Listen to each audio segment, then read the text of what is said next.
Welcome back, everyone, as we are doing another Georgia Alabama Sports Live show here on this beautiful Monday evening, Martin Luther King holiday. Hope everyone had a safe and warm weekend, as we had a lot of bad weather last week. Got a great show in store for you today. We have Jonathan Gordon, the head coach of the Calvary men's basketball program, who got a big win this past weekend against a team that made it a pretty decent run last year to the playoffs in Konos. And they had a guy that put a 50-piece nugget meal on Konos, and Tyler Freeman. We'll talk with Jonathan Gordon. Richard, you were there for that. And then we also have Rex Castillo of WRBL, a Houston Texans fan, knows all things NFL, college football. I didn't think of a better guy and a good friend of mine to have on than Rex Castillo. Richard, how are you? Hope you had a great weekend. We had a lot of fun on Saturday. I went up to Atlanta, Sandy Creek, had a big game against Pacelli, called that, stayed the week in Atlanta, had some fun, and then decided to come back home Sunday. And now we're here Monday as we're talking some awesome sports that are happening around the Tri-City area. Oh, I've had a very good weekend, by the way, Thrift. It was just incredible. Calvary, we witnessed history. Noah Shelton made his debut on Georgia Alabama Sports Live. We called a good game, and what an incredible atmosphere. Calvary, Christain, Tyler Freeman making history. And we also started out Friday. I went to the River Dragons game. They got the win over Elmira. They won on Saturday. I swung by Saturday afternoon, caught some Columbus State basketball. And then yesterday, I was just in front of the couch watching some NFL playoffs and the Dallas Cowboys. I did not see that coming. But yeah, it's been a fun weekend so far, and I can't wait to get this show started. I can't either. And without further ado, we'll go ahead and bring on our next guest here. Just wait 1 second. I did want to say we're going to be doing our rankings right after we talk with Coach Gordon. So we'll do our high school basketball rankings. Then talk to Coach Gordon, then do our high school basketball rankings. And then we'll have on Rex Castillo as well. So got a lot of stuff in store for you tonight. Make sure to stay tuned in. Actually, you know what? Let's do a teaser. How about this, Rich? Instead of doing the thing that everybody probably wants to tune in the most for, which is our new rankings for basketball, which we're going to do every week. We had one last week. We're going to save that for the end of the show after our guest. So that makes sure you have to stay and listen to everything that we got going on today. And a lot happened. We literally had Nick Saban retire in the middle of our show last week. So who knows what's going to happen today. So stay tuned. You never know what nugget that could drop. And if you missed Tom Callahan, we had him on last week. He is the play-by-play announcer for the Columbus River Dragons. So we talked hockey. And then he works for Ignite Sports, who ran the Chatahoots and the Monsters. And Richard, we had him on to give his feelings on it. You also talked to Steve Smith, who was the coach of the Chatahoots these past couple seasons. You talked to him as well. So thank you to both those gentlemen and giving their thoughts. And I know it was a tough decision to see that we will not have any Chatahoots or Monsters games this summer. Great basketball that played last week, Richard. Really proud of all the teams and how they fanned out. But without further ado, let's talking about high school basketball. Let's go ahead and bring him on. It is none other than a good friend of mine. And let's make sure his stuff's pulling up. And there he is, Jonathan Gordon. He is the head basketball coach at the Calvary Knights. I think we're having a little bit some internet issues with you, Jonathan, because you're kind of delayed. Can you hear me now? How's it now? We can't hear you. Your video feed is just lagging a little bit, but we can hear you, Jonathan. Okay. So let's go ahead and get into it. Hopefully that'll clean up here as we continue on. Calvary, you scheduled some tough games, Coach, and we talked about this. You got a young team. You took some lumps in the road. Let's not focus on the negative. You went through the tough gauntlet. You got to win against Edgewood, and then let's talk about this win against Konos. I think it was a great confidence booster for your team, specifically a guy that you have a lot of stake in. No one else apparently did, which is Tyler Freeman. He put up 50 points. So, Coach Gordon, talk about all those losses that led to a night like Saturday night, and what are you learning about your team? Well, first of all, I looked at, the season that they had last year and some of the teams they played last year. And I figured with a young team, it would be the best. The best decision would be to just throw them in the fire. Let them play against harder teams. Let them play against more experienced teams with 9 or 10 seniors, and just let them get beat up. Let them get beat up. Let them take their losses. But I told them, going into the region play, which is Calvary, is a little bit more comfortable in the gaps because that's where they've been for a while.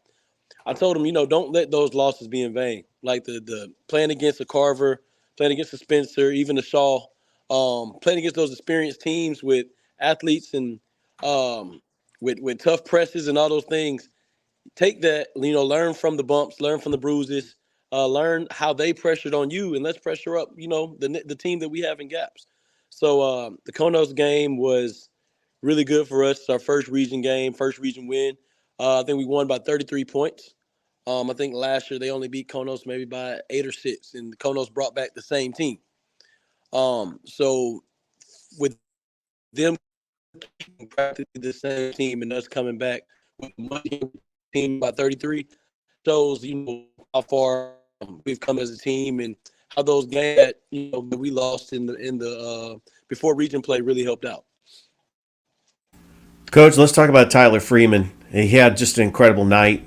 50 points. Noah and I called the game. At what point in the game were you going to make the decision that he's going to try to get this school record? The previous school record was 46. I'll be honest, I was losing track of trying to keep the score on the broadcast, and he was in the 40s, and he finally got that buzzer right there to get 50, and then just the teammates just piled on him, and you guys just were so excited and so happy for him. And what was that moment like for him to get this great achievement and break the school record for most points scored in a game? Well, I'll start with this. We have a new player named Josh Jackson, who since he's coming to the program, I know him because he played with me at Pacelli his freshman year. But since he's coming to the program, he's been a huge leader, and that's something that our team was missing because we're so young. We needed somebody that would step up and be a leader. Since he's been there, he's really taken Tyler under his wing, and kind of allowed me to kind of take some pressure off of Tyler because I'm really hard on Tyler, and I tell him all the time the reason why I'm so hard on you, dude, is because I see the talent. Like, yeah, nobody else might not have seen it like I saw it, but I know what I see. I know I've seen way too many good basketball players, and I knew there was something there. It just had to be groomed. He told me before this game his career high was like 13 or 15 points. So I Wow. knew it was in there. I knew it was in there. It's just as a coach, I try to instill confidence, and then I try to push, instill confidence and push, and I try to find a balance between the two to let him know, like, hey, what you're doing is not going to work, but if you keep working hard, it's gonna happen. It's gonna happen. I'm only being hard on you because I see something in you. And so, as much as I push him, I also reiterate that point. And so, Josh sent the video. Kara Lawson, that coaches at Duke, she had a video about growth not being linear. How growth doesn't start low and it just goes high. There's moments where you hit a plateau, where you hit a rock bottom, and then you go back up. You hit a plateau, go hit a rock bottom, and go back up. And that it's an up and down, ebb and flow to growth. And so we talked about that before the game. Josh sent that video to our group chat. And I talked to Tyler and I was like, look, man, your worst game of the season was against Shaw, which was the game before. He had his worst game of the season. And I told him, don't allow that to dictate how you perform moving forward. Take that, learn from it, and move on from it. And so we talked about just because you had a bad game before doesn't mean your growth stops. Like, look where you came from and look where you are now, and determine how far you've come and determine that growth. And so just for us to have that conversation, and then him coming into the first quarter, I think he hit his first three, then he hit his first floater. And I could kind of tell from warm-ups that he was kind of in a rhythm. Like, he was hitting every shot in warm-ups. He was kind of smiling. And I was like, yeah, he's loose. I would have never expected 50 points, though. I thought he would have a pretty good game, maybe like 15, 18 points. But once he had like 18 in the first quarter, and then like he told me, he said, Coach, the goal feels like it's grown 2 times. Like, I feel like I can't miss. And so I told the team, once I realized he had 32 points going into the second half, I was like, we got to keep feeding him. Like, I don't care if nobody else shoots. We're going to get him the record tonight. And so everybody on the team was behind it. What people don't realize is that TJ Benson had 20 points, 13 assists, and 10 rebounds. So he Wow. actually had a triple double that night. And he had most of his points in the first half because in the second half, he was fully committed to feeding Tyler the ball. And so that's the kind of culture that I'm trying to build here at Calvary, is that we do things for the team. It's not about the individual. TJ could have easily had 40 points himself that game, but he sacrificed because he saw that his brother was having a great game. And I so think that that's the beautiful thing that we're building. I think that's an awesome point, Coach, and that's what the beauty of basketball. And if you don't mind, Coach, especially we're going to drop some of the rankings. We're going to do the boys first. I'd like to get a few of your commentary. Are you okay doing that? You can pretty much Oh yeah, cover high school basketball around here, so you can see our rankings and I give keep your up with everybody, man. keep up with, and you can give your feedback. I know I said I was going to do it at the end of the show, but I was like, you know what? I really value Coach Gordon's opinion, especially a guy that keeps up with high school basketball around this area. So we'll drop them here in just a second, though. I did want to ask this last question before we get into that, Coach Gordon, is this. Looking at the gaps, Right. Creekside obviously is a team that's going to be the favorite to win it all. They won it all last year in girls and boys. You're probably watching film on them now. Yeah. And you play them this week. You got Creekside twice. You got at Konos, and then you got Southland twice. Southland's in the gaps. You got also have Central of Talbotton, I think that is. Is that Talbotton or Macon? Southland's in GIAA.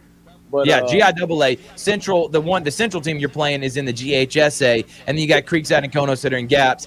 Do you think your team can be competitive in gaps from the teams that you've seen play? And what do you have to do to upend a team like Creekside that just seems like they won a championship after championship after championship?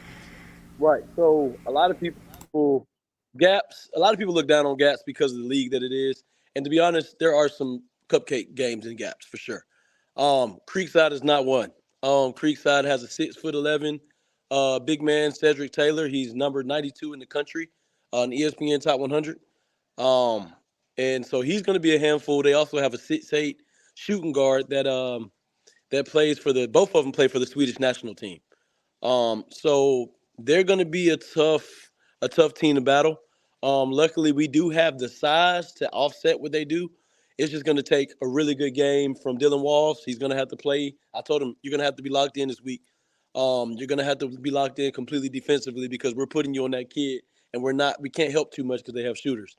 It's also going to take a good game from our point guard, TJ Benson, our leading scorer, our leader. And hopefully, if we can get a night like that from Tyler, we could beat anybody, I'm sure. So it's going to take a lot, but I believe that, we can compete. You know me, I'm a competitor. I don't back down to anybody. I don't feel like we'll lose to anybody until they beat us. So I'm not going into that game defeated. I'm watching film right now, trying to figure out, where we can get our advantages and where we maybe can double, and some things that we can do on offense to kind of offset their size. But the thing is, here's the thing, and I told my team this: Creekside has 7 players. If we can get them in three to four of them in foul trouble, that can shake up the game and that can make it really interesting. So we have a game plan going into it. You know me, I'm watching film, I'm studying, and we'll be prepared when the time comes on Thursday. Yeah, if you look at they've had some good wins. They've beaten Grace Christian Academy out of Tennessee, Oxford, Blanche Eli. They played some teams out of state. They have lost 4 in a row. Riverwood, Wilson Academy, Heritage, who, by the way, Pacelli plays on Tuesday. You know about Heritage. They're a really good GIAA team. And Matt Skidmore. Really, yes, and they have Riverwood has a Vanderbilt commit, and then they have a kid named J.R. Leonard that's has about 10 to 12 D1 offers. The kid from the Vanderbilt commit he's a real bucket. So I'm not surprised they lost to Riverwood because they got 2 guys that's averaging probably well over 25 points a game. Heritage, again, another GIAA favorite. Them and Pacelli go head-to-head on Tuesday, and then face again later on in the season at Pacelli. But like I said, Calvary has to play Southland, which you have. Have you played them yet? I know the girls did. You have not played Southland boys. No, you played Edgewood and Lee Scott. My guy, KD. Yeah. So we'll see what happens with the Calvary Christian Knights. We're cheering for you, Coach Gordon. We'll be there when you play on Creekside and when you play Southland later on this season. All right, let's go ahead and throw the rankings up, and then we'll get Coach Gordon out here because I know we got Rex Castillo coming up next. We'll start with the boys, and we'll do the girls after Rex. All right. Number 10, we'll go from 10 to 1. Number 10 is Brookstone Cougars. Coach Gordon, you played them. You upset them 71-70 after losing by 30 early in the season. Brookstone is 10. I thought they were 10-6, Richard. Are they 10-6 or 8-6? I can look at Max Press right now. I think their record has went up. They played a couple more games, I think. Yeah, and this is based off of Max Preps, and that's why we stress that Max Preps needs to be updated. Yeah, so looking at Brookstone right now, Brookstone girls are 8-6. Brookstone boys are 10-6. 10-6. Like I said, so Brookstone boys 10-6. Brookstone in the GIAA. I think, and I've talked with Coach Gordon. He's establishing a great culture there. His guys buy in. They play hard for him. I really like this Brookstone team a lot. They lost to Calvary by 1, Columbus High by 2 in overtime. They lost to Stratford at Stratford. By the way, Stratford, who Glenwood beat, just returned Khalil Green, who was the leading scorer for last year. And Jonathan, you remember him as you were an assistant coach at Bocelli. But he's back at Stratford. So that looks like Bocelli, Stratford, Khalil Green, Jadence Ford matchup may be happening in the state championship. They have won 3 straight since losing to Mount themselves. They did beat Glenwood by 16 at home, lost to Hardaway pretty handily. But like I said, Coach Ivy's done a great job with Brookstone. So number 10, Brookstone. Number 9, Shaw, 10-7. Number 8, Columbus, 12-6. And number 7, Hardaway. Richard, you didn't switch up the logos right there. It's okay because the graphic looks good. Great job by Richard. And Richard had it already set, and I kind of like put my input on it. But Jonathan, we'll go with you first, then Richard. The first 4 I just talked about: 7 Hardaway, 8 Columbus, 9 Shaw, 10 Brookstone. You got a problem with that? Nah, I like where it is. Shaw's a pretty tough team. They're pretty senior studded. I can't put them over Hardaway, obviously, because Hardaway beat them in the Christmas tournament. But Shaw did beat Hardaway on Friday, though, Jonathan, in overtime.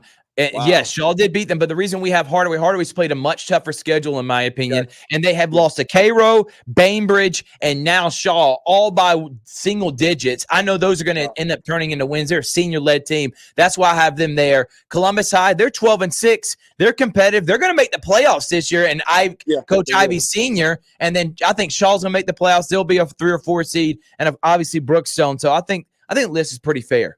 Yeah, I think Shaw, Columbus, and Hardaway are really interchangeable because I think on any given night, any of those teams can beat each other. I used to train one of the Columbus players, Robert, and then they have a 6'8", 6'9" kid in the post, and Oakley Kuntz. Yeah, so I mean, you can interchange any one of those 3. I think that they can all beat each other on any given night, but I think you got it right, man. As far as Hardaway's strength of schedule, they probably have the hardest strength of schedule out of those 3 so far. And so I would probably put Hardaway over the top. Richard, what do you got? Well, I mean, this is your list too. This is mine and Richard's. Oh, yeah. We went through this list, Thrift, and I put Carver 3. I know they're undefeated, but no, we're not going Carver yet. We're just talking the first 7 through 10, Richard. We ain't even got to 6, 5, 4, 3, 2, or 1.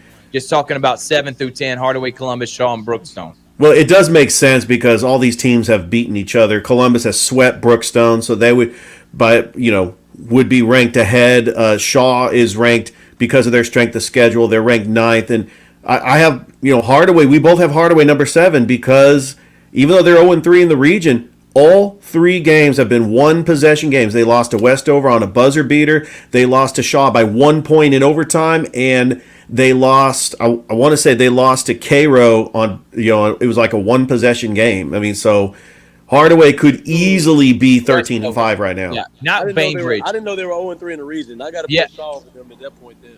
Yeah, well, the reason again for that, Jonathan, tough loss to Westover, tough loss to Cairo, and Westover and was the home game. Shaw and Cairo are on the road. I think they're going to end up.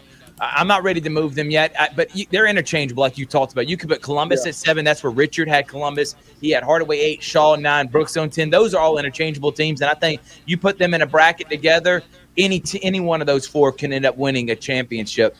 All right, let's finish the rest of them real quickly. I want to say this real quick.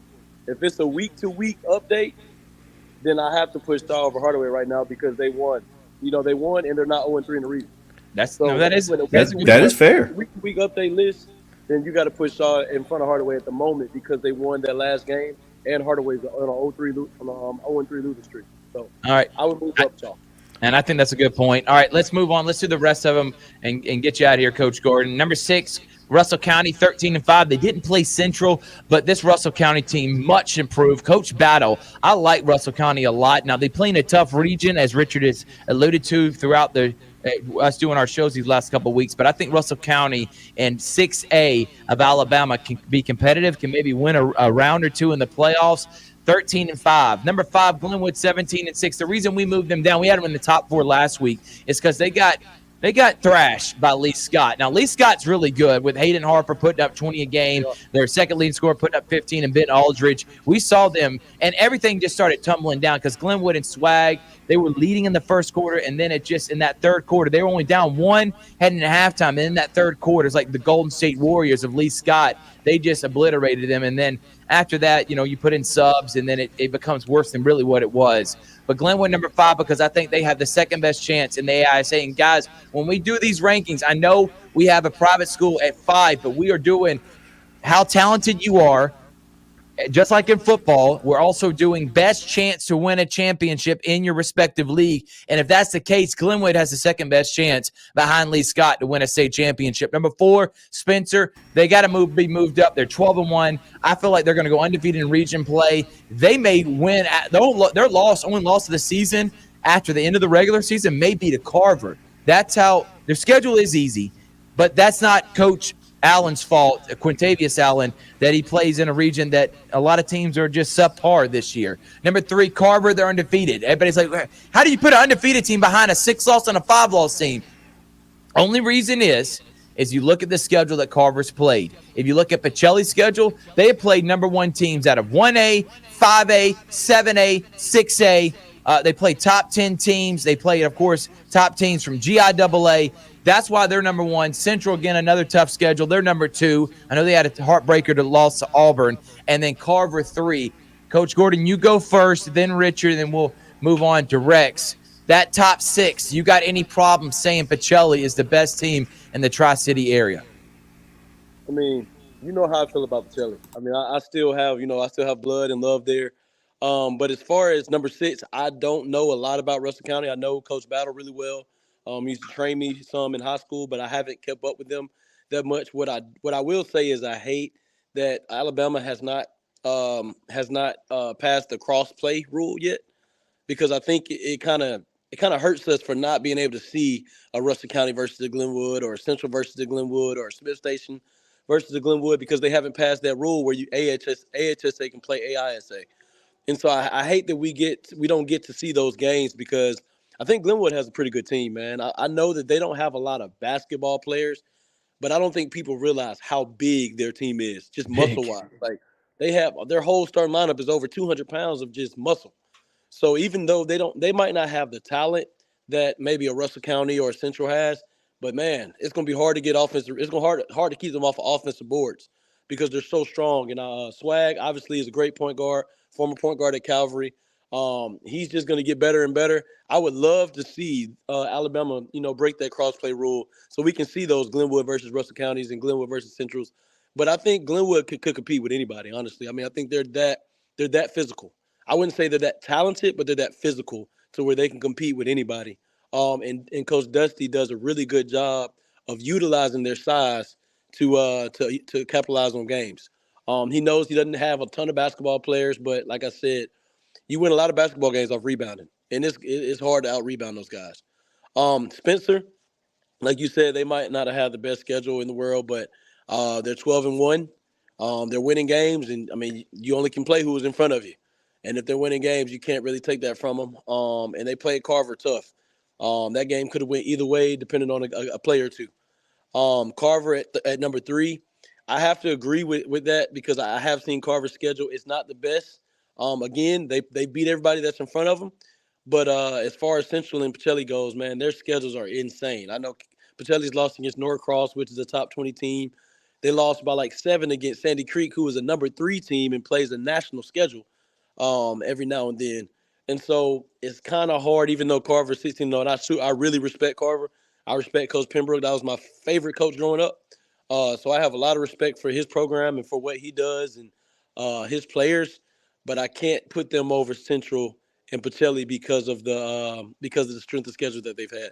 Again, I hate that Alabama hadn't done the cross-play rule, because it kills us that we can't see a Central versus a Carver or a Central versus a Pacelli, because, I mean, I think that would be great for the city. But because of the rules, they can't do it right now. And so hopefully if Alabama's listening, please pass the cross-play rule so we can see those games. Yeah, I think everything you just said was a great point, Richard. Let's go ahead and, if you don't mind, Richard, we'll finish up our conversation with this because I know we got another guest on. But thank you, Coach Gordon, and I agree with you. Carver's got a big one against Monroe, who's ranked top That'll 3 and show a lot. 3A. And so if they were able to beat them, we'll be there on Friday. Obviously, Carver's got to start getting moved up, and then they also got to play Daugherty. They play in a tough region, so especially if they beat Monroe. Sandy Creek also is a 3A school who Pacelli lost to by 7, and if that few shots hit here or there, by the way, Jaden's Ford 33 points on a team that's the favorite to win it again this year after winning last year in Sandy Creek. Jaden's Ford just 33, 46 against Lee County. I mean, my God, just putting up incredible numbers. But Coach Gordon, good luck this week. You got a game against Community Christian, and then you got at home on Tuesday, and then on Friday you got a big one on the road at Creekside. So good luck the rest of the way, or that's Thursday, excuse me. Good luck the rest of the way, Coach, and we'll be cheering for you, and we'll be there sometime later on in the season with Southland and Creekside. All right, appreciate it, man. One more thing. If Carver does beat Daugherty, what is Daugherty and Monroe? Monroe, yep. Daugherty and Monroe? Y'all got to move them up on the list, man. You got to move them on the list. They take those two down. You got to move them up. We will. Thank you, Jonathan. We'll talk to you later, Coach Gordon, and we'll be cheering for you. All right, that is Coach Gordon of the Calvary Christian Knights. Rich, I know you didn't get I just want to get his thoughts on it real quick, and then we'll bring back up the rankings, and we'll go more in depth with me and you, more back and forth. But I got to bring on our next guest because he's been waiting in the green room very patiently, a guy I salute, and I knew he was going to be wearing it when I called his name. Me and Richard were sitting there today, and I'm like, all right, we're going to have Coach Gordon on to talk high school basketball, but it's NFL time. There's not a guy that I know that loves the NFL more. And by the way, it's the biggest storyline other than the Green Bay. It was the biggest storyline, and then the Green Bay Packers decided to go obliterate the Dallas Cowboys. But it's Rex Castillo, formerly of WRBL News 3 sports director, now is the morning lead anchor. Rex, thank you so much for joining Georgia Alabama Sports Live again. Hey, man, no, it's all good. I was really, really enjoying the conversation y'all are having with Coach. At the same time with these rankings, they're tough because they change week by week. One team I got to praise up as well is Auburn High. I mean, look, they're a team that also took down Central, double overtime, won 12 in a row. That's a team that's also deep as all get out. Talking with Coach Brandt up there in Auburn, they were our athletes of the week. I believe last week, he's got 7 guys that can drop 12, 15, 20 points. And so they're deep. They're a team that's always well-disciplined, play well with each other. They can win in a variety of ways. But to the NFL, I'm doing almost as good as C.J. Stroud was doing, even though he didn't have to play the entire game with 3 touchdowns, 274 passing yards, and slam dunk surefire rookie of the year. Yeah. No question about it. And real quick about what you think about Auburn. We just didn't put them and Lee Scott in there, Rex, because we were trying to do the teams that we covered in our media day that we did. And there was about 18 because obviously if we did the teams we did in the fall league at Pacelli, Auburn played in that. And they would be number 1, in my opinion. Adam Gonia, Pearson, Fletcher, they got a ton of talent, but we didn't put them or Lee Scott. That's the only reason not. But I'm glad you brought them up because Coach Brandt and the Auburn Tigers, along with Hoover, and there's another school I'm leaving out right now, are favorites to win it all in 7A. But let's talk about C.J. Stroud. Yeah. I'm going to be honest with you, Rex. I was leaning towards, and maybe I was influenced by Bill Simmons. I know you know who that is.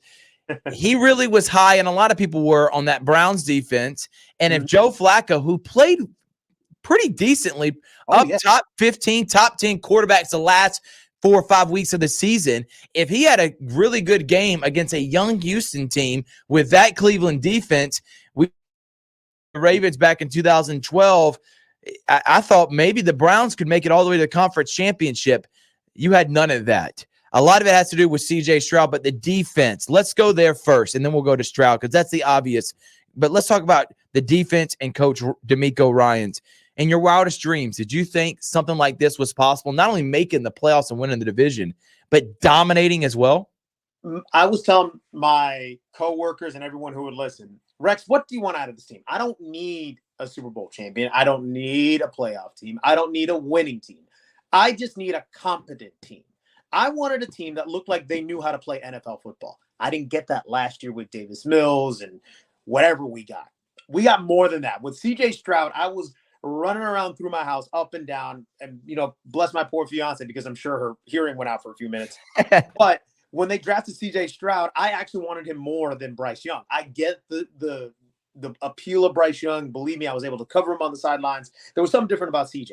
He was smart, he was confident, he was intelligent, he was capable. And that game against Georgia, against that specific defense, I know Dog fans don't want to hear it. And I know that a lot of Auburn fans or Georgia rivals have been saying it since as long as the day is long.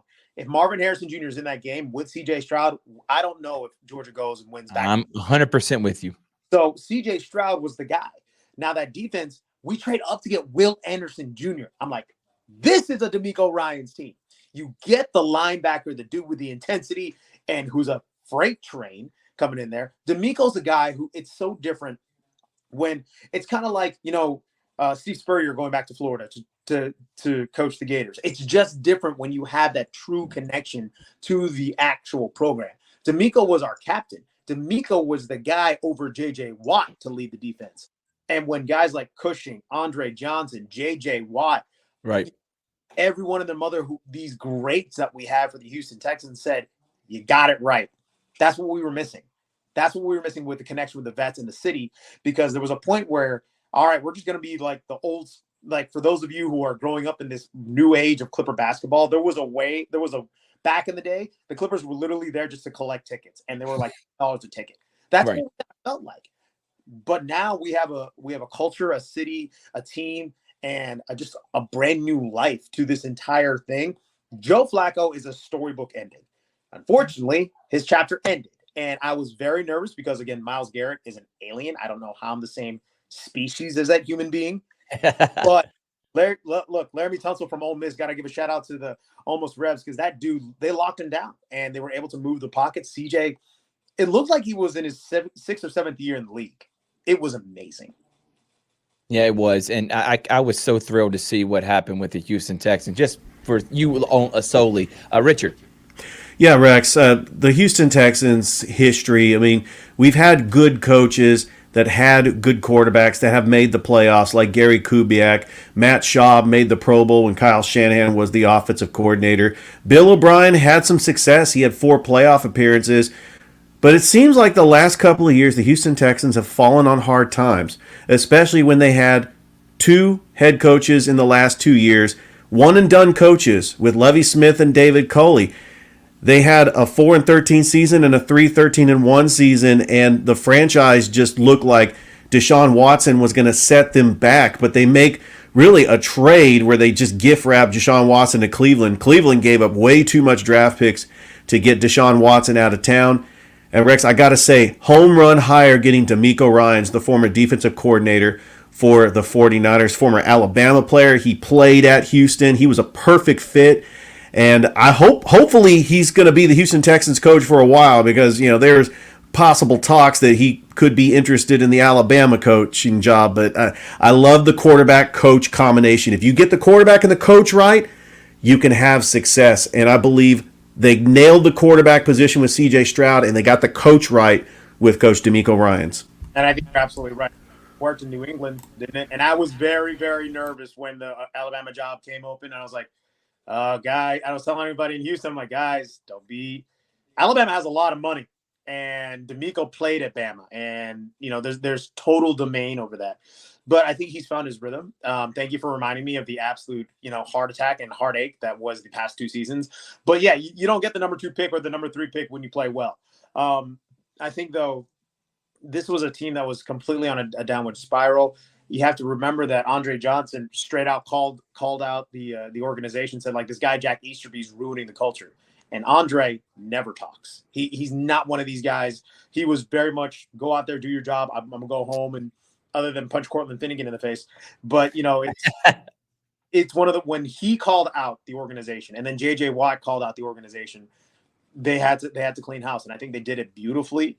And Richard, when you said you get the head coach and the quarterback right, I made a joke about it early, but like, look at New England when they had Tom Brady and Bill Belichick.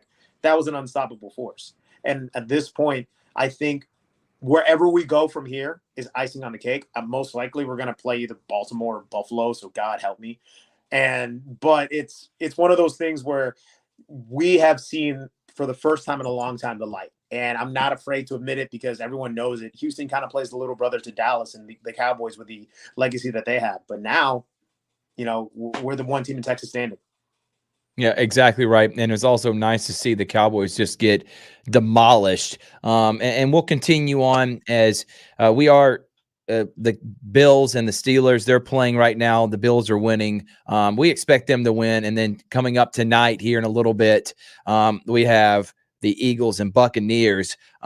Let's continue on in the NFL. Great job again for the Texans getting a big win. And now you're playing with house money because you play the number one team. You lose the Ravens, you're supposed to lose. If you don't, that's even more confidence booster to make it to the conference championship. And heck, if you make it the conference championship, we've seen it before. I think you can make it to the Super Bowl. We've seen crazier things happen these last couple of seasons.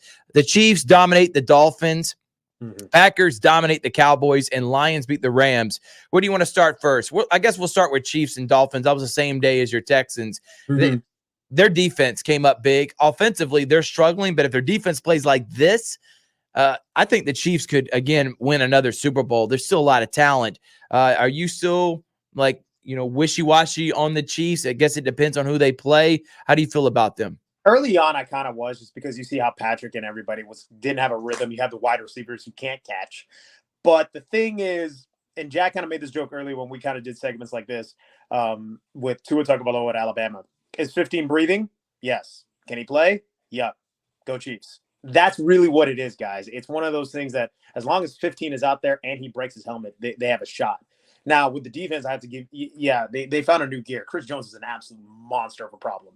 You look at I know a lot can be said of the playing in the Arctic Circle that was Kansas City. But, credit to them what they did. Tyreek Hill was still on that team. He was a guy that was his home field. It was a homecoming for him. And all those weapons that Miami has, like the Chiefs, along with the elements, but they executed. And Patrick Mahomes, gosh, if you could just get a veteran wideout who wants to win a ring, I'm immediately thinking if D-Hop goes there, that's going to be a problem, or D-Hop can come back to Houston.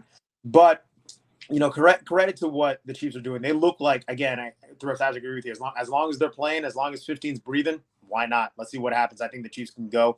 They may run into the Bills again. And then there's Lamar Jackson, who's an absolute cheat code. You look at that. But I'm also really happy for the city of Detroit. What a time it is to be in Michigan, not only with the national chance for right Wolverines, and then you also have the Detroit Lions winning for the first time in 3 years. A buddy, Chuck Williams, his grandson lives in Michigan. That's where his daughter and his son-in-law live. He's a young boy in a Lions onesie right now. And then there's, he has family members who are Michigan who are under the age of 10. Everyone's like, you have never known pain.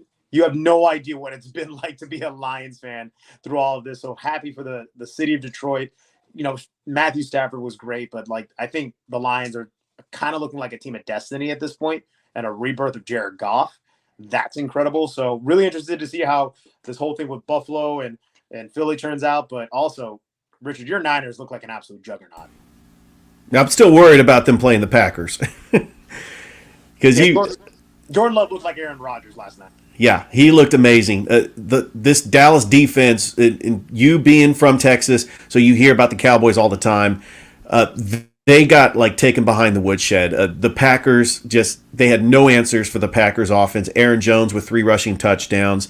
Dallas's defense got exposed. It was a coaching mismatch.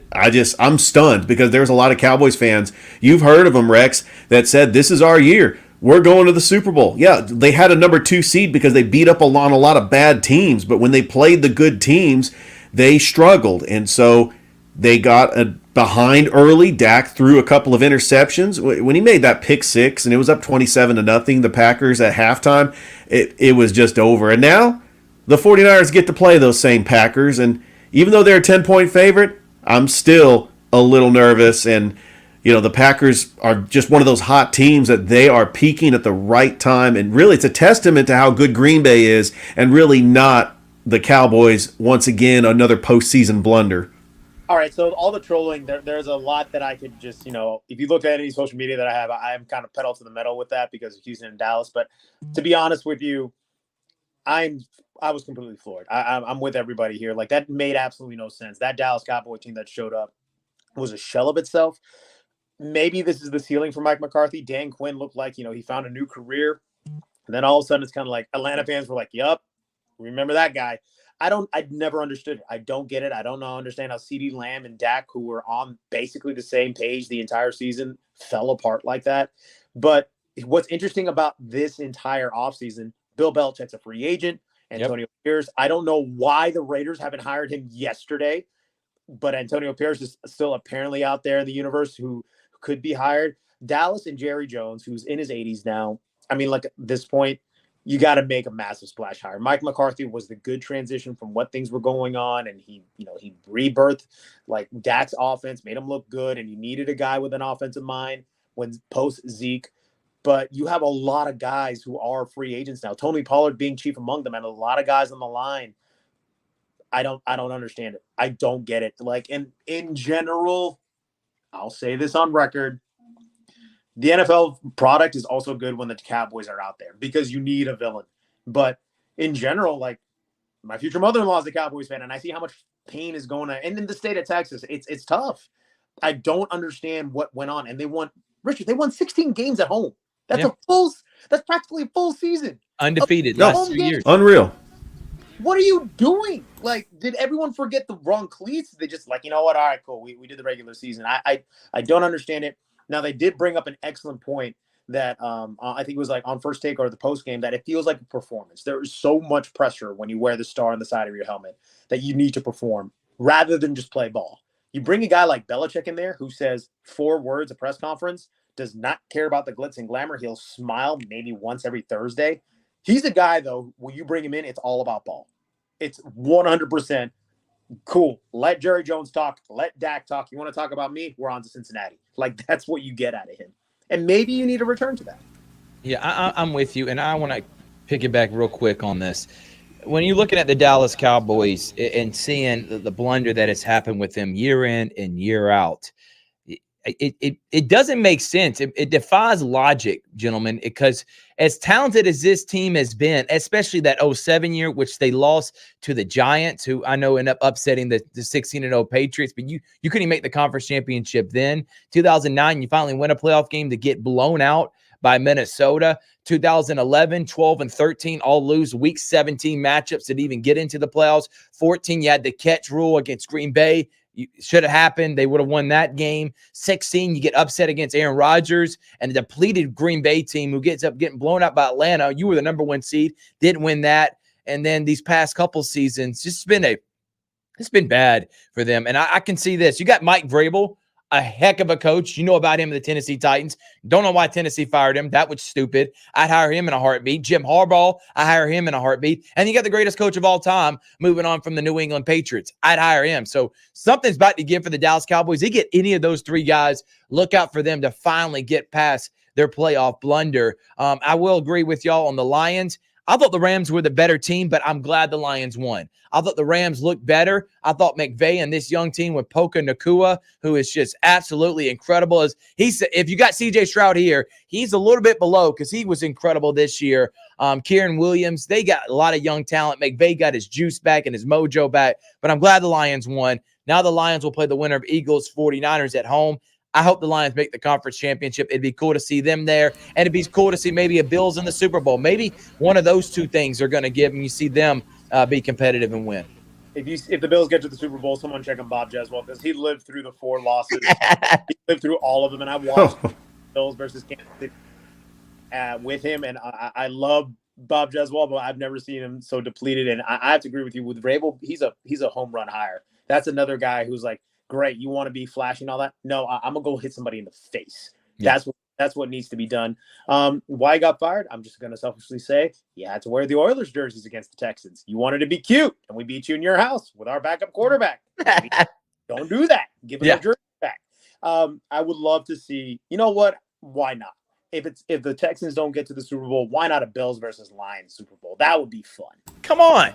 That would get everyone excited now. I do want, as we don't know the matchups yet. So, again, until these next games get done, we won't know the matchups. But give me your favorite, Rex, and then we're going to talk some coaching hires, talk about Bill Belichick a little bit, and then we'll hit some college football and get you out of here. Who's your favorite to win it all this year as of the teams remaining as of today? As of today, it's I have to give it to the Niners at this point, just because Purdy and that defense is absolutely insane. C-Mac is also a cheat code. Dark horse, I would love to see Lamar and Baltimore make it to the Super Bowl, but I think they're going to run into Kansas City. And at this point, though, you have no idea which Kansas City is going to show up, just because you can't throw it to Kelsey every single time. And Pacheco can only carry the team for so long. But I have to give it to the 49ers. I mean, that team is just complete front to back. If you haven't seen them play, Purdy in that system is unstoppable. Mr. Irrelevant becoming Mr. Spectacular at that point.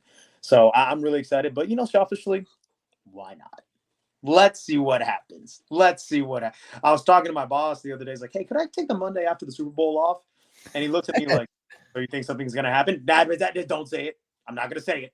I'm just saying it. Can I have it? Can I have the day off? That day's up in litigation right now. Well, we're hoping that they end up winning. And I'm going to be cheering for the Texans. I have no beef with any. I mean, I have no.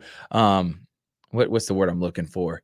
With any team, I don't have really any cheering. Room on the bandwagon, Thrift and Richard. I can make some room. There's plenty of room on the bandwagon. We're coming. Oh, I'm a fan of D'Amico Ryans, former DC for the 49ers. I am too. All right, let's talk some football, not college football, but some coaches around here. First, Bill Belichick. It's crazy that in a 24-hour period, we had the two greatest of all time either move on from their organization or retire, Nick Saban and Bill Belichick. But obviously for him, if he wants to get that record, which is I think like 15, 20 wins away from having the most wins as a coach. And once he gets to that, he holds every record for Super Bowls. I mean, there will be no more debate. No one will ever catch him. He'll be the greatest coach that's ever lived and ever coached in the NFL. Because also, I don't think coaches are going to want to coach that long because it is such a grueling job. But talk about Belichick a little bit, Richard. You can chime in on that too. It's just sad because this is our childhood, Rex. This is what we grew up watching, which Tom Brady and Belichick dominated, and Nick Saban the last 15 years. And really, as we hit our pinnacle of our career, or as we keep climbing in our career, they've been the sustaining success story. Every single season, we knew the Patriots and Alabama Crimson Tide. Now, both of them moving on. We'll start with Bill Belichick. What does that mean? And do you see him landing maybe an hour and a half away from here in Atlanta, Georgia? Are you going to make Jack Patterson happy? I don't know. Well, like with that breaking news cycle, I would tell you the former sports director brain of mine exploded because what a week that is. Wow. But I would also have to say objectively, that is the end of an era. And you're right. That was the gold standard ever since they, the Patriots beat I believe it was the Rams in that Super Bowl where Adam Vinatieri also became a legend. And Tom Brady, the legend of Tom Brady was born. It was all right, who's taking on the Patriots? And if the Patriots get there, who's winning? It was crazy because Bill Belichick would win with guys who looked like nothing what you would want in a prototype wideout, right? Right. You would have Wes Welker or Adam Amendola, and then all of a sudden, all these guys who are 5'4" and shorter, and all of a sudden just become monsters in the Belichick system, the Patriot way, and all that. It just became a standard. It became a gold standard. And when everyone would say oh, there's 2 minutes left and Tom Brady's on the field. That's the problem. There's time on the clock in the fourth quarter. They're down a score and Tom Brady's on the field. You're gonna lose the game. It was amazing to witness. Objectively, as a football fan, it made you mad as all get out. But it was amazing to watch. You can look back. You could do a several part, the Last Dance on the Chicago Bulls. You could do a Last Dance kind of documentary on what Bill and Tom did. I know they have the Man in the Arena about Tom, but you could do that with Bill Belichick. And how crazy is it that Nick Saban and Bill Belichick also on the staff at the same time with the Cleveland Browns? Now with Coach Saban, Alabama fans who have known nothing but winning, you're about to have a really rude wake-up call come this next season because I think Kalen DeBoer is a phenomenal hire. I understand that he's not an SEC guy. I understand that he was in the Pac-12, but he's won literally everywhere.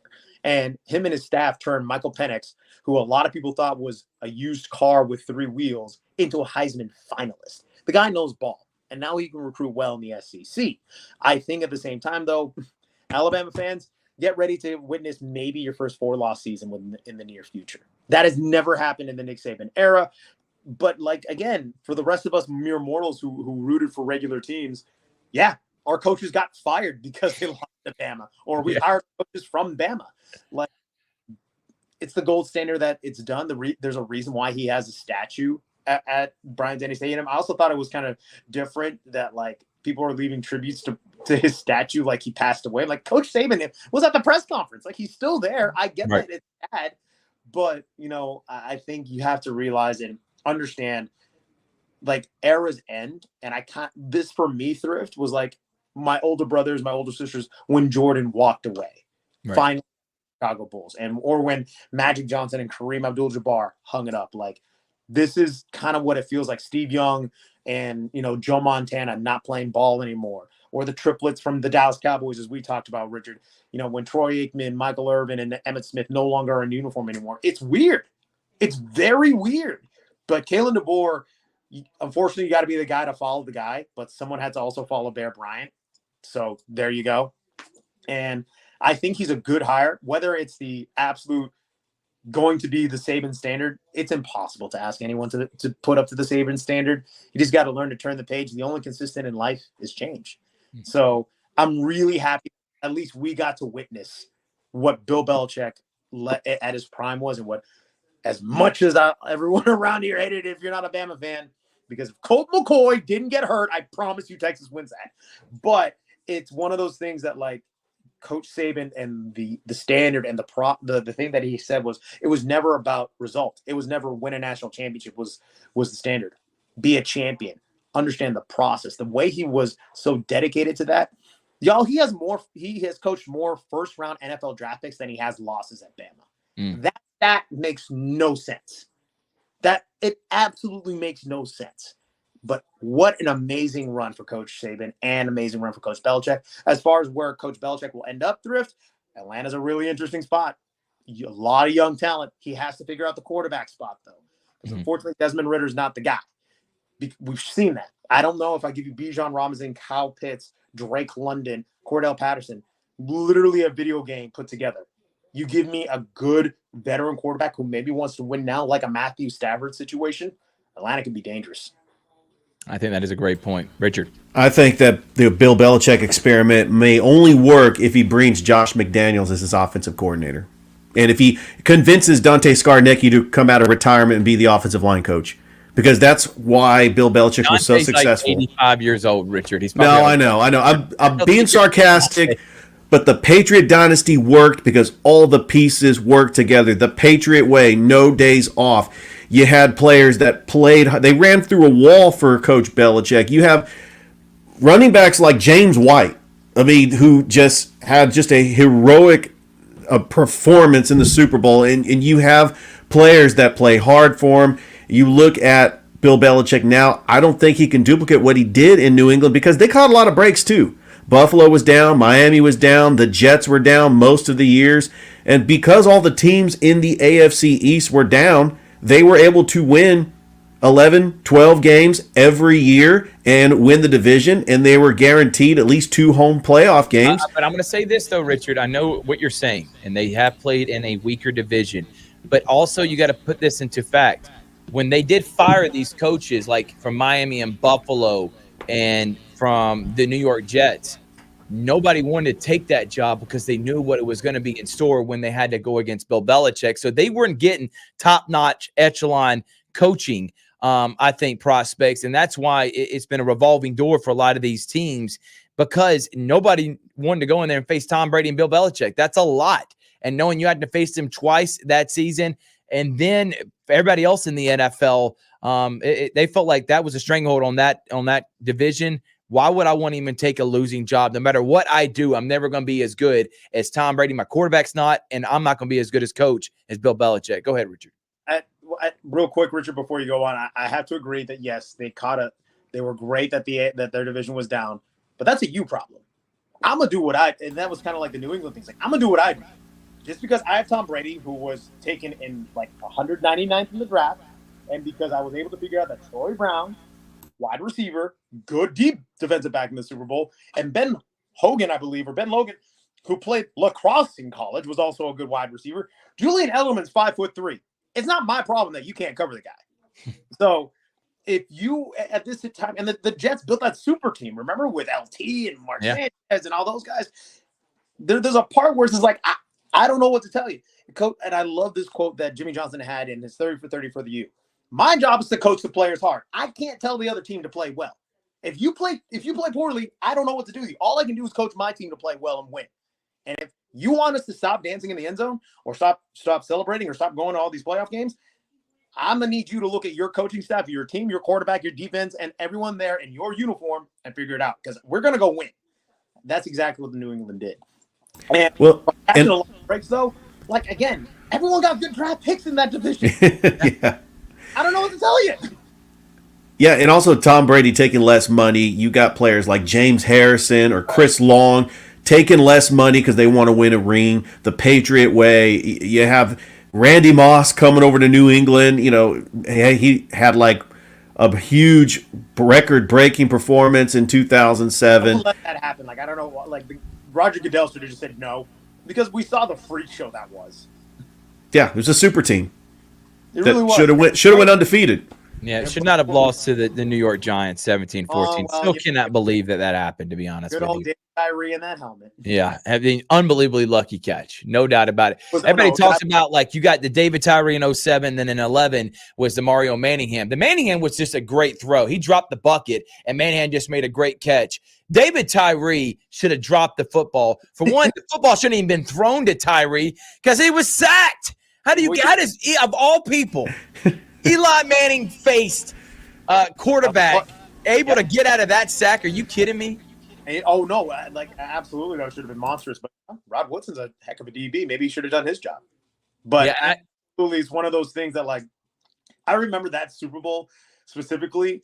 And I'd always kind of watch the Super Bowl with my family because it was on, or like my family members would watch the Super Bowl just for the halftime show. After watching that, I'm like, I'm watching every single game. I don't care. Like, that was firmly like, yep, I'm an NFL fan. That's amazing. I was in the same boat. And by the way, just throwing this out there for all the NFL fans out there, Belichick is still going to be coaching somewhere. So you're not getting rid of him. And there's no doubt. And just seeing what this Patriots team, if I'm a fan, I would take that. I would swap the 03 Super Bowl, beating the Panthers, or the 04 beating the Eagles. I'd switch that for one of those to be a loss and take the 16-0. No doubt. Maybe even the Seattle one as well, Rex. So let's go on to some college football, and I'm going to get you out of here, Rex. Let's talk about we mentioned Nick Saban moving on, and Kalen DeBoer, which I'm going to say this, I think is a great hire for what they were having to go out and get and replace and be the guy that replaces Nick Saban. I think that's the highest you could have gone, is getting a guy like Kalen, because they were on the verge of getting someone maybe like a not Mike DeBose. The guy that came from Washington State. Now I'm drawing a blank. Mike Price. Mike Price. I knew it was a Mike something, not Mike DeBose.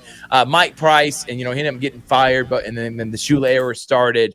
They didn't have to get that. They did get Kalen DeBoer, but I'm with you. No one's going to go 11-1 every season, 12-0, and win a championship every single season. They're going to have, I think in the first couple, he'll be competitive. There's going to be some lulls, maybe a 8-4, 9-3 season. The next year be competitive again. He'll be a great coach for Alabama, but don't expect you go from Kalen DeBoer to from Nick Saban to another Nick Saban. The only way that was going to happen is if you went and hired Kirby Smart, and he's not leaving Georgia anytime soon, I don't think. But your Texas Longhorns made to the Final Four, and honestly should have beat Washington, could have beat Washington, and maybe won a national title this year.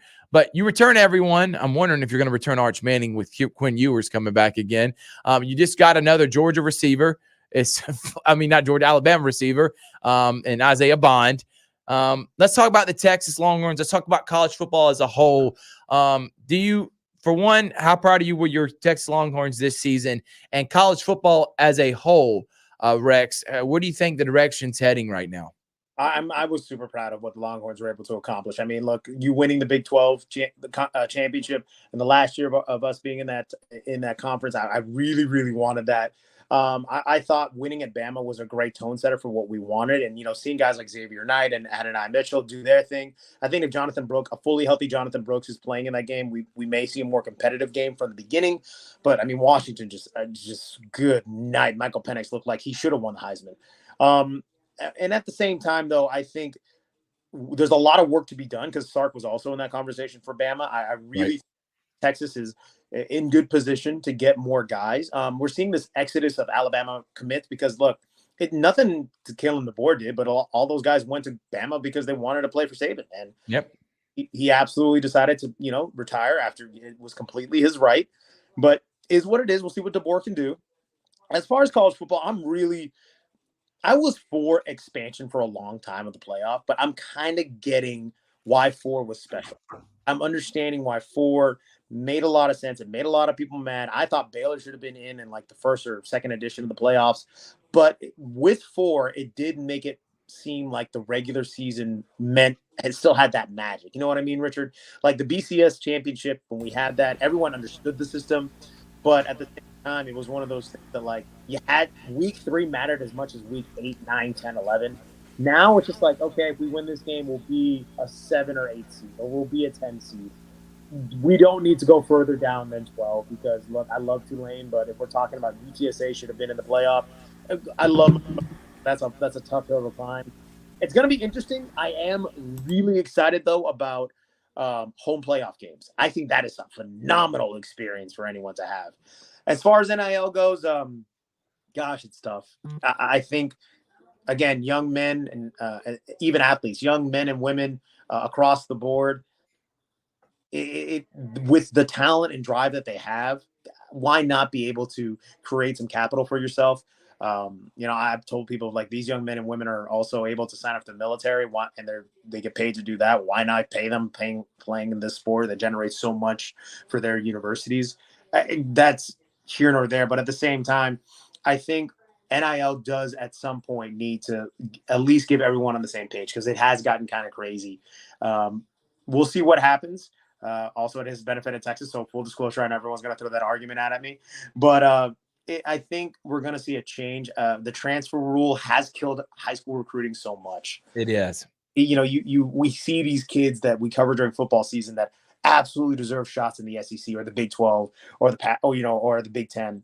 But Coach Sanders came out and said it during an interview.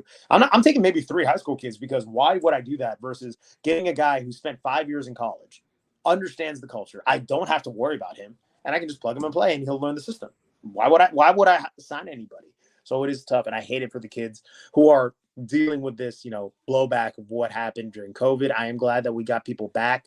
If 2020 was your senior year, there's nothing you can do about it. They absolutely deserved it. But we're in a weird limbo that everyone's screaming it for it to be fixed, and it looks like there are solutions out there, but because there's no commissioner, we can't fix it in one foul swoop. Well, maybe there will be. Maybe Nick Saban that's the job that he's going to do. But I really harped on it last week when the news broke during our show, Rex. I thought that is a job that they'll most definitely take, and it's what we need right now in college football. Everything that's happening, I know people want to say it ran off the goat. Maybe it was just time. He is getting older. But obviously, when you got Roy Williams and Coach K and now Nick Saban, a lot of guys, Jim Harbaugh wants to go back to the NFL because he's tired of how the NCAA goes about handling their business, which is corrupt. I can't stand all the administrators and executives that are not talking about the schools, but more the NCAA that's in charge. I know they got a new president. I don't think anything's going to change unless you get a guy like Nick Saban. But Rex, thank you so much for joining us. Your Houston Texans look like they're going to be playing the Ravens. That's if the Steelers don't upset the Bills, and then you end up playing against the Chiefs. But I see Texans, Ravens. I know you're excited for the future. Longhorns, same thing's going to go in next year as a top 5, top 3 team to win it all. Going to the SEC, by the way. Welcome to the Brotherhood, man. It just means more, man. But thank you so much for joining us. Hey, y'all doing an amazing job. Keep up the great work, y'all. And my gosh, it's been a long time since I could smile wearing Houston Texans, right? Look at that. Yeah, no doubt. And by the way, me and Rex, hopefully we can go watch some games this weekend, man. And I'll make sure to put up some videos and stuff of my man Rex as they take on the Ravens. Because if it gets close in later minutes, or if it's going down to the wire and the Texans have a chance, you're going to want to see my boy Rex. He's already pulling his hair out right now. Thank you so much, man. And we'll be hearing from you real soon again as a guest on Georgia Alabama Sports Live. Y'all are the absolute best. Take care, boy. And that is Rex Castillo of WRBL, and we appreciate him joining us. All right, Richard, I know you got to get out of here. Let's throw up the rankings. Let's go back to the boys real quick. We'll hit the girls. I know Today was more about the rankings and talking with Coach Gordon. I know we hit on some topics, but on Wednesday, we're going to have Bobby Z, and that's going to be the only guest we have on as me and Richard. We're going to talk about the state of the college football. We're going to talk Auburn, Alabama, and Georgia when it comes to college basketball. A lot we'll be diving into. We won't really hit on any high school basketball because that was for today's show. Out of our top 10, obviously I got Pacelli number one because they've had the toughest schedule. And if they had even just take 2 or 3 of those losses out, maybe not played a Newton or played a Sandy Creek, this team would have maybe 2 losses on the season. And then everybody's like, all right, well, I understand why they're number one. They're 9-5 because they played 5 really good teams. Christian Heritage is another one. Central 19-6. They're the 3rd team between them and Auburn as the 3 behind Hoover. And I can't think of the other number 1 team, Richard. I want to say it's Vestivia Hills. It maybe Vestivia. I know Hoover is one of them. I can't think of the other team. And yeah, because Coach Burkett actually used to coach at Hoover. So that's a big one in 7A. I mean, Thompson's still good at basketball in 7A. I mean, the Enterprise won a state championship a couple years ago. I mean, there's some really good teams in 7A. Yeah. So, Richard, any thoughts on our rankings and our forward? That again, if Carver does beat Monroe and beat Daugherty and they finish the season undefeated, they'll be number 1. Okay, because then they went through a tough region. But right now, schedule-wise, I know they're 16-0, but I can't put them ahead of Central and Pacelli. Yeah, we did a good job on the rankings. Like we mentioned, we only limited it to the Tri-City area, so we did not include Auburn or Valley or LaGrange. They're having great seasons. Looking at all the teams in the Chattahoochee Valley, they've just got just an amazing teams, and we were able to see Auburn in the CB Hoops Perfect Practice Fall League, and I think they're going to be one of the top teams in 7A, and they've already beaten Central. Yeah, and I like you said, Central has a really good program. We obviously already know about our guy Jacoby Hill, but then Bryce Dawson. I mean, this team's got a lot of talent. They did lose in double overtime to a good Auburn team at Auburn, and Coach Brandt, Auburn, they'll be Huntsville. So Huntsville is ranked number 1, Hoover 2, Auburn 3, and Central is ranked number 4. So how about the Auburn Tigers? They won like 10 or 11 in a row. And they're ranked now in the top 4 after that big win against Central. Spencer, number 4. We had to move them ahead of Glenwood. Glenwood was 4 last week. The reason for that, Glenwood got beat by Lee Scott pretty handily, and Spencer's undefeated in their region. You got to move them up. And honestly, looking at their talent, looking at 2A, they could easily make the Final Four, win a championship. Quintavious Allen's got a program that believes. They got a lot of confidence. They're 12-1.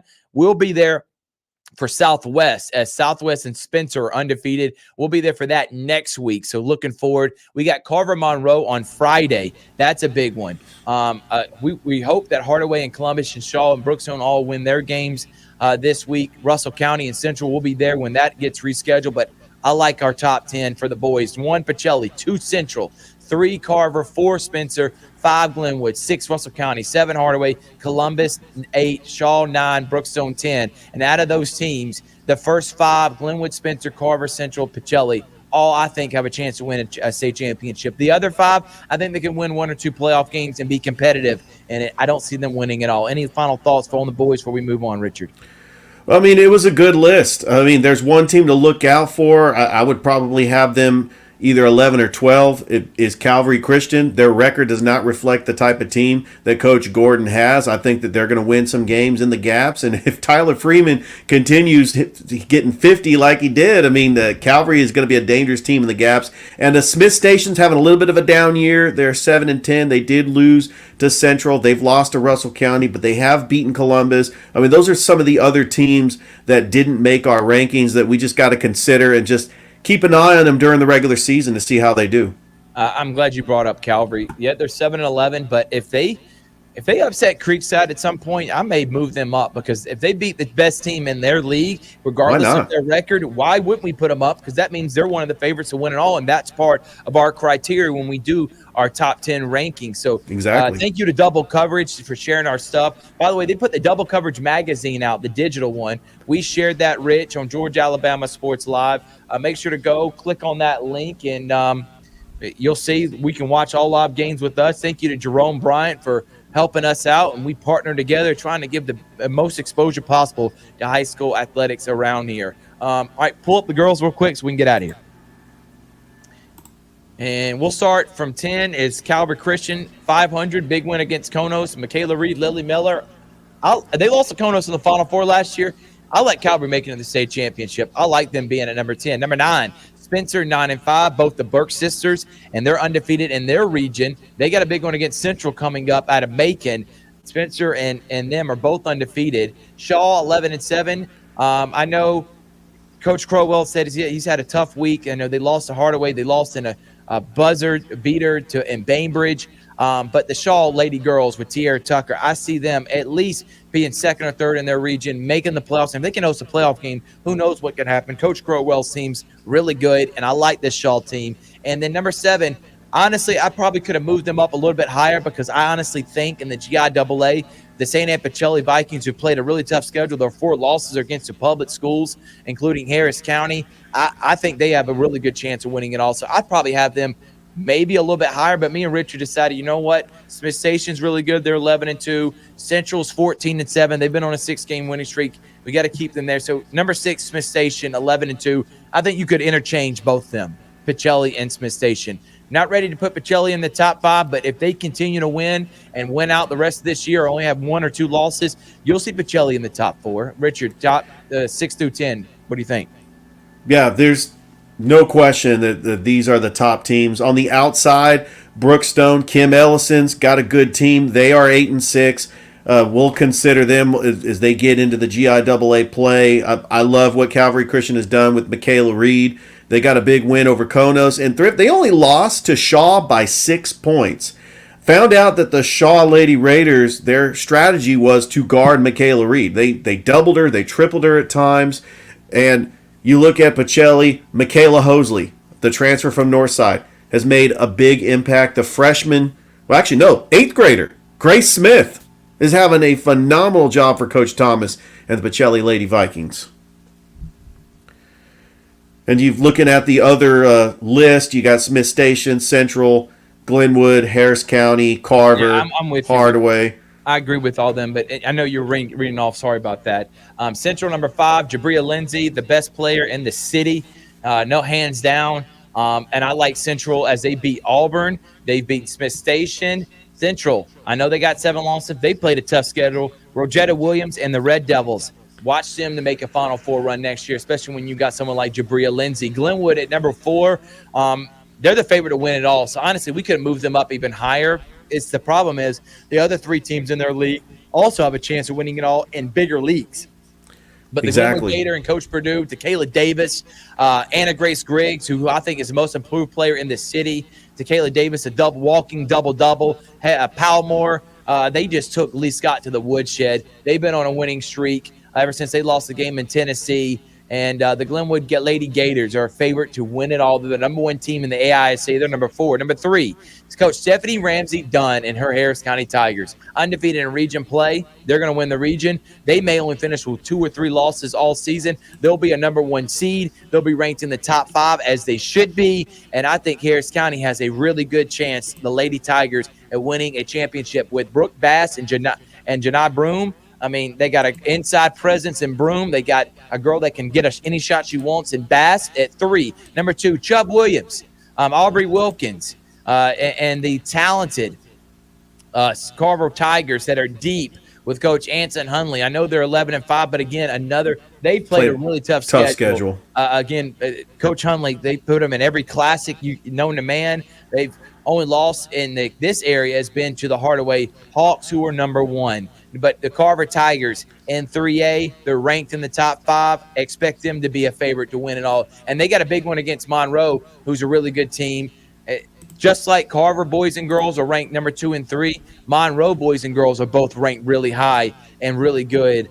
So that's going to be a good game on Friday. So Carver, number 2, and, of course, number 1 is the most talented team in our area, Adaja Burrell, A.K. Shelton, and Michaela Johnson, the 3-headed monster, the Hardaway Hawks. 4 losses are against to above average, really talented teams. Hardaway, the favorite to win it all in 4A. They're number 1 in our rankings. Richard, give your thoughts on the top 5. Oh, yeah, we've got this rankings down.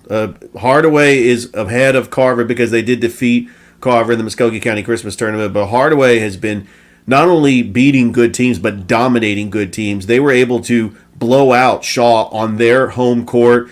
They beat Cairo. I mean, they have just done an incredible job. They've beaten Westover, and it looks like they're going to run away with their region, get a number 1 seed, host the region tournament, host 2 playoff games, and make a deep run and possibly not only get back to the Final Four or get back to the championship, because Coach Kelly Ellison has got just about the same team that was on the Final Four team last year, the Hardaway Hawks. There's just no question. They're all juniors, and they're coming back again next year, Richard. And they got 4 losses because in the beginning of the season, they scheduled a lot of tough opponents. I mean, this team is dominant. Yeah, no doubt. And so these are our top 10. Pull up the boys real quick before we get out of here, Richard. And if you can, pull up the broadcast schedule after this one.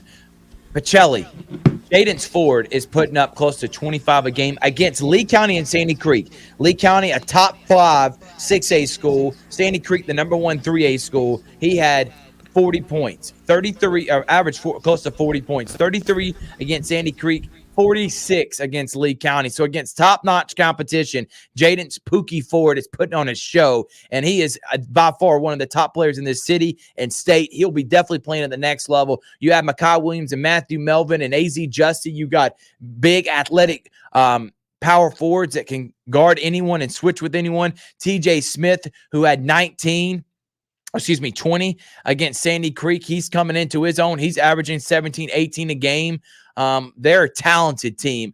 And honestly, I think they're more talented than they were last year, but they do miss the leadership of Cam Ellis in certain points. But Pacelli, 9-5, Coach Corey Black, number 1 team. And I think they're the favorite to win in GIAA. I do want to throw this out there. Stratford, who did lose to Glenwood, just got back the player last year that averaged 22 a game and was the one that got fouled at the end that I did not agree with, that hit the free throws to beat Pacelli in the state championship game. Khalil Green, who's one of the top 10 players in the state, top 15, is back at Stratford. So it looks like Stratford Pacelli, we may get a part 2 in that championship, and it'll be happening at Columbus State. Just wanted to throw that out there. Central 2, Carver 3, Spencer 4, Glenwood 5. Broadcast schedule for the rest of this week. Of course, we had tonight's show, and then tomorrow we got Glenwood taking on Springwood. I did get notice that CVCC women's were supposed to play Lawson State because of the weather. Alabama Community College Conference decided to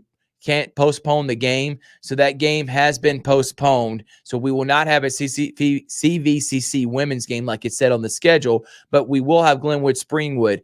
Glenwood girls should handle Springwood girls, but Glenwood boys and Springwood boys are ranked 2 and 3 in the state respectively. So that's going to decide who's the second best team behind Lee Scott. Can't wait for it. Noah Shelton, he's a guy you're going to hear a lot. He's Richard, been a part of Georgia Alabama Sports Live here the last couple of weeks, and we appreciate him. It's a guy that was a play-by-play announcer for the Chattanooga. He did state championship games last year for the Glenwood Gators, and he'll be joining us as a part of our team, and he'll be doing the girls game. I'll be doing the boys, so you'll see Noah and hear from him on Tuesday. On Wednesday, Georgia Alabama Sports Live show, Bobby Z of the Press Box is joining us to talk Packers, 49ers, and more NFL.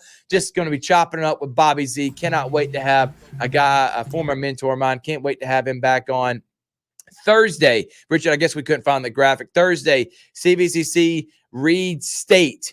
CVCC at home, Reed State. Richard, you'll be on the call for that one. Friday, Carver Monroe. Boys and girls should be highly competitive. For the boys, it's 2 top 10 teams. For the girls, it's 2 top 20 teams. You're not going to want to miss it. Friday night and Saturday, Harris County Shaw. That should be a competitive boys game. And the girls, Sierra Tucker taking on Brooke Bass. You couldn't want a better matchup. That is Saturday. And then Sunday, the Pacelli Coaches Show, all on Georgia Alabama Sports Live Facebook page and YouTube channel. Make sure to like and subscribe.